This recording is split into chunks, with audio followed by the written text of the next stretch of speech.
பேர் முபினா ஃபாத்திமா. நான் சென்னை ஃபேஷன் இன்ஸ்டியூட்ல 1 year diploma and fashion designing course பண்ணிட்டு இருக்கேன். எங்களுக்கு வந்து இந்த இயரோட உமன்ஸ் டேக்காக ஒரு காம்படிஷன் வச்சிருந்தாங்க. என்னன்னா டூயல் கம் அவுட்ஃபிட் மாதிரி, அதாவது கேஷுவல் கம் பார்ட்டி வேர் மாதிரி.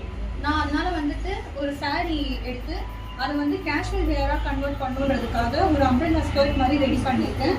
அதில் வந்து எங்களுக்கு காம்படிஷனில் ஃப்ளவர் மேக்கிங் அண்ட் எம்ப்ராய்டரி ரெண்டுமே இருக்கணுன்றதுனால கேஷுவல் வேர், அதாவது இந்த ஃப்ராக்ல வந்துட்டு நெக்லேயும் யோக் பார்ட்லேயும் எம்ப்ராய்டரி பண்ணிட்டு கை வந்து ஃபுல் பஃப் கை மாதிரி வச்சுட்டேன். அதே மாதிரி இப்போ நம்ம இதை பார்ட்டி வேராக கன்வெர்ட் பண்ணணும்னா மேலே வந்து ஒரு கேப் மாதிரி ஸ்டிச் பண்ணி அது இங்கே நெட்டில் வந்து க்ளோஸ் பண்ணுறதுக்காக ஒரு பட்டன் மாதிரி ஸ்டிச் பண்ணிட்டேன். அதுக்கு கீழே வந்துட்டு ஒரு ரேப் ஸ்கர்ட் மாதிரி பண்ணிட்டு அதில் ஃப்ளவர் மேக்கிங் வச்சுட்டேன். இந்த ஃபேப்ரிக் வந்து நான் மல்டி கலரில் எடுத்ததுக்கு ரீசன், இந்த யோக் பார்ட்டோட இது இங்கே அட்டாச் ஆகும்போது அது ஒரு தனி ட்ரெஸ் மாதிரி தெரியணும், ஒரு தனி லேயர் மாதிரி தெரியணுன்றதுக்காக. அதே மாதிரி